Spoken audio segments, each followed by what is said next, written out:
शांति शांति। ओम। वैशेषिक दर्शन दशम अध्याय द्वितीय आहनिक एक सूत्र पढ़ चुके हैं। जहां तक कोई शंका हो तो पूछ सकते हैं। जी गंगिया जी बोले। जी ओम नमस्ते गुरु जी। गुरु जी मेरी शंका सप्तमोध्याय द्वितीय आहनिक के 8वें सूत्र से है गुरु जी। हाँ जी। गुरु जी इस सूत्र में आपने सुधार कराया था, एतद नित्य नित्ययोः व्याख्यातम, इस प्रकार से ना गुरु जी। एतता नित्य एतत एतत एत हाँ एतत एतत, या ऐसे कहेंगे एतत अनित्य नित्ययोर व्याख्यातम, ऐसे ना। जी गुरु जी, एतत् अनित्य नित्ययोः व्याख्यातम। जी गुरु जी, यानी क्योंकि जो इसका संस्कृत भाष्य है इसमें अनित्य को ही लेकर के कह रहे हैं, अनित्य से दोनों का ग्रहण कर रहे हैं गुरु जी। एतत् अनित्ययोः जो कह रहे हैं इससे दोनों का ही ग्रहण कर रहे हैं, नित्य और अनित्य दोनों का।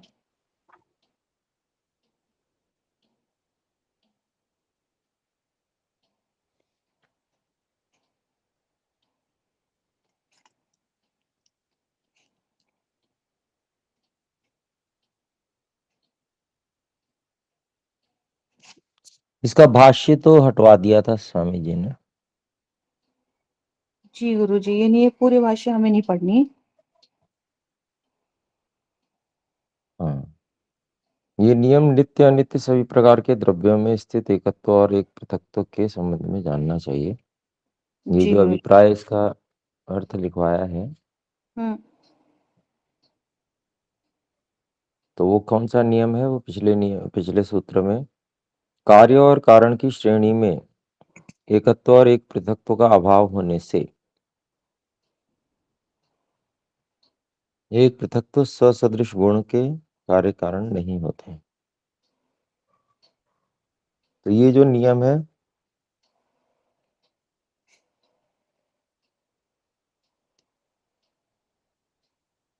नित्य और अनित्य सभी प्रकार के द्रव्यों में स्थित एकत्व और एक पृथकत्व के संबंध में है।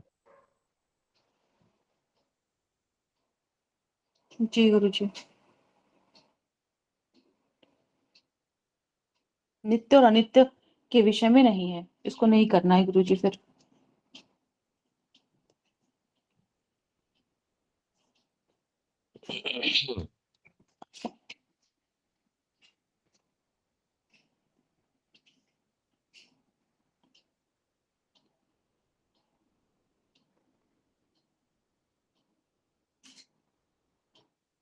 यहाँ पर नित्ययोः है ना, द्विवचन। जी गुरु जी। एतद अनित्ययोः। जी। तो यहाँ जो द्विवचन है इसको करके एक चीज जोड़ी गई है इसमें, अनित्य नित्ययोः। जी अनित्य गुरु। तो दो, हम्म। अनित्य तो मतलब एक पूरी जाति अगर देखें तो पूरी अनित्य जाति हो गई, जी गुरु जी। तो वो तो एक हो गई ना। इस जी। दृष्टि से दूसरा जोड़ा गया है इसमें सूत्र में। यहाँ पर जी। जो स्वामी जी का भाष्य है उसमें लिखा है एतत् पूर्वानंतर सूत्रोक्तम कथनम मतम वा खलु अनित्ययोः एकत्व पृथक्त्वयोः कारण कार्यस्थयोर व्याख्यातम उदाहरितम वेदितव्यम। नित्यम एकत्वम एक पृथक्त्वम तो भवति कारणम कार्यम च। ये जो है नित्य के एकत्व और एक पृथकत्व में जो कार्य कारण होते हैं, ऐसा कह रहे हैं ये। जी। और उसमें उदाहरण दे रहे हैं, नित्य वायव्ये तेजसे अप्ये परमाणु तन्मात्रे सूक्ष्म भूते तु एकत्व एक पृथक्त्व नित्यम च कारणम पुनः क्रमेण नित्ये कार्ये द्रव्ये द्रव्यो वायु तेजसी जले च एकत्वम एक पृथक्त्वम च कार्यमस्ति ही कारण गुण पूर्विकः कार्य गुणः। तो यहाँ पर जो ये बात कही है स्वामी जी ने, जी गुरु जी। जिस कारण से खंडन किया था ठीक है, जी उसी को यहाँ कार्य कारण भाव में दिखा दिया, तो ये हो नहीं सकता। मतलब वहां पर जी ये बात थी ना कि जैसे कारण में तो अनेकत्व है और जी कार्य एक बन रहा है। जी गुरु जी। अच्छा, अब नित्य से नित्य बनने में, ठीक है, नित्य से अनित्य बनेगा या नित्य से नित्य बनेगा, ये प्रश्न हो जाएगा ना। जी गुरु जी, कार्य को नित्य बता रहे हैं, तो ये कैसे कह रहे हैं वो कार्य को हाँ, बस नित्य? यही तो समस्या है, इसीलिए इसको कटवाया है। ठीक है गुरु जी। जी गुरु जी, तो फिर इसके सूत्रार्थ को ना करते हुए आगे बढ़ सकते हैं गुरु जी। 7वें सूत्र के बाद इसको ना करते हुए आगे बढ़ सकते हाँ, भाष्य नहीं देखे, भाष्य को हटा देंगे, केवल सूत्रार्थ कर लेंगे हैं। जी गुरु कि जी। जो ये नियम है हम्म 7वें सूत्र में जो बताया गया, वो नियम अनित्य नित्य सभी में एक समान रूप से लागू होगा। जी गुरु जी, स्पष्ट है बात गुरु जी, इसको लिख लेती हूँ। धन्यवाद गुरु जी, स्पष्ट है भैया इसके बाद।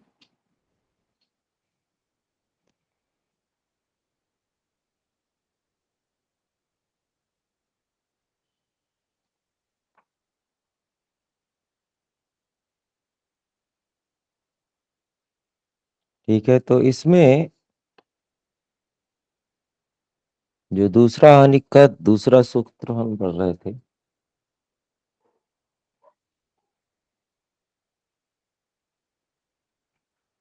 दसवें अध्याय के दूसरे हानि का दूसरा सूत्र, संयोगात वा।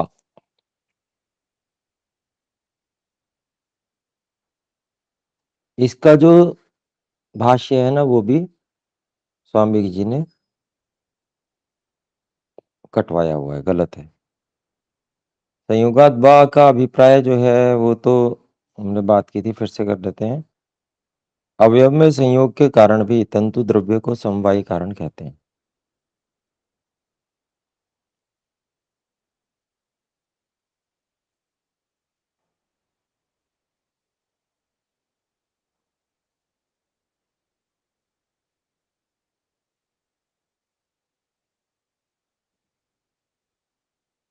जो पिछला सूत्र पहला सूत्र था, उसका अभिप्राय था कारणम इति द्रव्य कार्य समवायात। समवायी कारण ऐसा व्यवहार द्रव्य में होता है। कार्य द्रव्य, कार्य गुण, कार्य कर्म का द्रव्य के साथ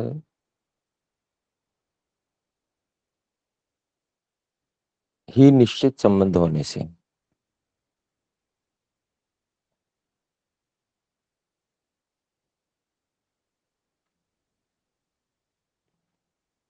तो जो द्रव्य है वही समवायी कारण होता है।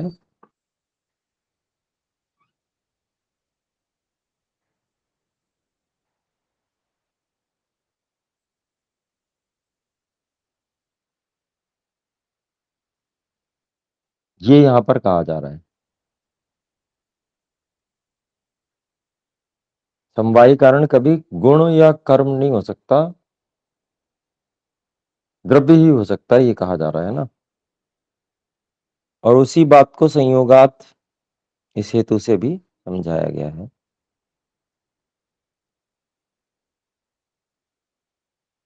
कि जो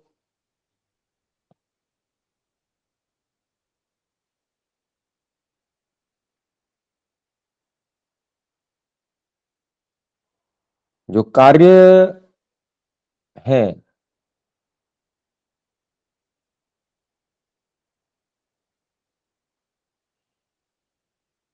उनमें द्रव्य संयुक्त रहता है, इस कारण से वो समवायी कारण है। वो कार्य गुण भी हो सकता है, कार्य कर्म भी हो सकता है, कार्य द्रव्य तो होता ही है, लेकिन सर्वत्र जो है कारण द्रव्य का संयोग मिलेगा।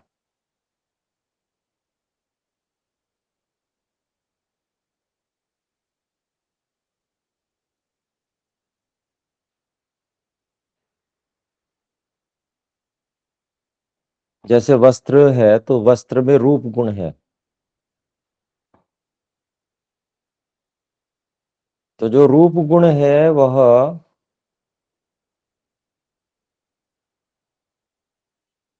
तंतुओं, उसका जो समवायीकरण अगर हम ढूंढेंगे तो वहां पर तंतु ही दिखेंगे, वस्त्र दिखेगा और तंतु दिखेंगे।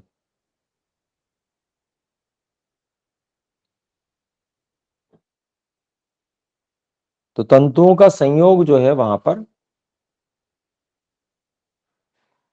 मतलब तंतुओं का आपस में जो संयोग है, तो तंतु जो है वे ही समवायी कारण के रूप में माने जाएंगे द्रव्य।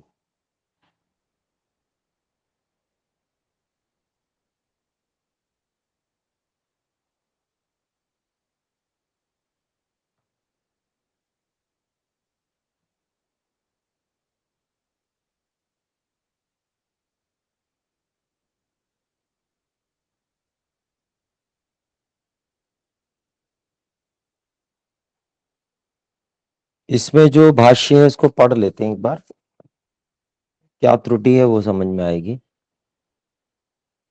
संयोगाद वा द्रव्य कारणम इति वर्तते। तो द्रव्य में द्रव्य कारणम, ये सूत्र संयोगाद वा में जोड़ देंगे तो बात पूरी हो जाएगी, ऐसा स्वामी जी कह रहे हैं।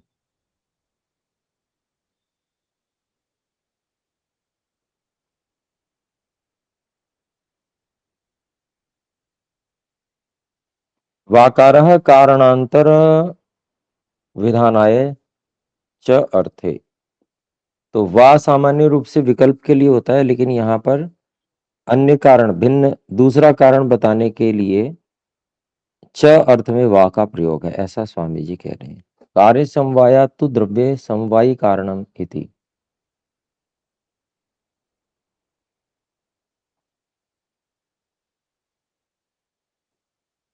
व्यवहारः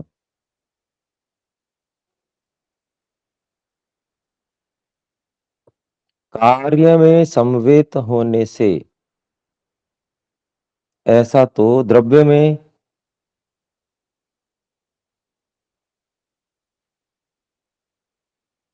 समवायी कारण का ऐसा व्यवहार किया जाता है। तथा संयोगादपि द्रव्ये कारणम इति व्यवहारो भवति। और संयोग होने से भी द्रव्य में कारणपन का व्यवहार किया जाता है।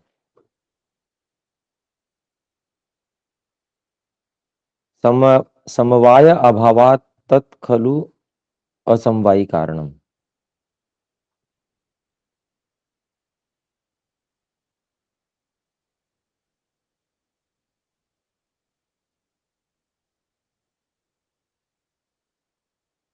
तो समवायता का अभाव होने से वह जो है असमवायी कारण है। तो द्रव्य को असमवायी कारण बताया जा रहा है, जो कि नहीं होता। अब इसमें उदाहरण देते हैं, उदाहरण से समझते हैं। यथा घटम प्रति चक्रस्य हस्तस्य वा संयोगात खलु चक्रम हस्तो समवायी कारणम।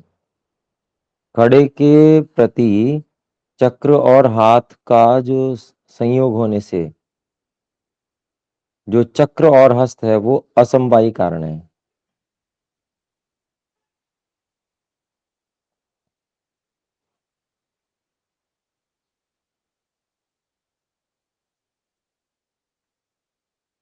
यहाँ पर हाथ और चक्र को असमवायी कारण बताया गया, जबकि हाथ और चक्र हमेशा साधारण कारण होते हैं। असमवायी कारण तो कोई गुण ही होता है ना, संयोग। फिर कहते हैं पटम प्रति तुर्याः संयोगात तुरी भवति असमवायी कारण।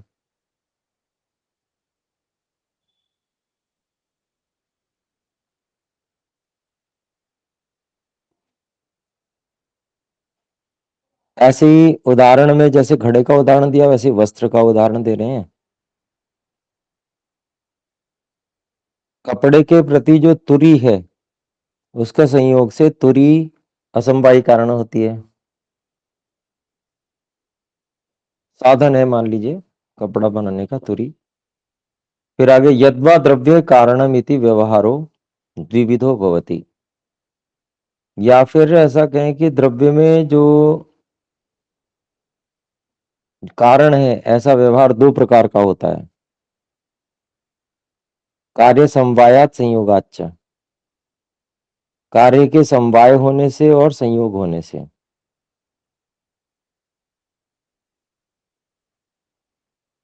तो समवाय होने से समवायी कारण और संयोग होने से असमवायी कारण, ऐसा बता रहे हैं। देखिए कहा है तत्र प्रथमं समवायी कारणम उत्तरम असमवायी कारणम इति। तो ये गलत है, इसलिए कटवाया है स्वामी जी ने। असमवायी कारण इस तरह से नहीं होता, संयोग होने से असमवायी कारण नहीं होता। संयोगात् वा द्रव्ये कारणत्वम असमवायी कारणत्वम तो वैकल्पिकम। अब यहाँ वैकल्पिक बता दिया। देखिए संयोग से द्रव्य में जो कारणपन है वो असमवायी कारणपन तो वैकल्पिक है। द्रव्याद अन्यत्रापि तस्य प्रक्रांतत्वात् तच्च अग्रे वक्ष्यति आचार्यः। द्रव्य से दूसरे स्थान पर भी प्रक्रांतत्वात् मतलब वो कारणत्व असमवायी कारणत्व चले जाने से आगे आचार्य कहेंगे ही। अतएव अत्र वा शब्द प्रयुक्त, इसलिए यहाँ पर वा शब्द का प्रयोग किया गया। परंतु कार्य संवाद याद द्रव्य समवायी कारणत्वम नित्यमेव, लेकिन कार्य समवाय होने से द्रव्य में समवायी कारण लेते हैं। तस्य द्रव्याद अन्यत्र असंभवाद इति विवेकः। तो देखिए इसको तो समवायी कारण को तो नित्य मान लिया है इन्होंने, असमवायी कारण को ये थोड़ा थोड़ा मान रहे हैं संयोग से। तो वो संयोग से द्रव्य असमवायी कारण नहीं होता कभी भी, असमवायी कारण हमेशा गुण ही होता है। तो इस कारण से ये पूरा कटवाया है। ठीक है जी। जी गुरुजी।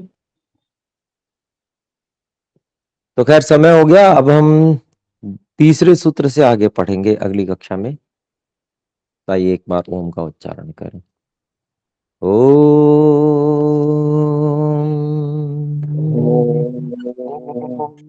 सर्वेभ्यो नमः। नमस्ते। प्रणाम आचार्य जी, सर्वेभ्यो नमः।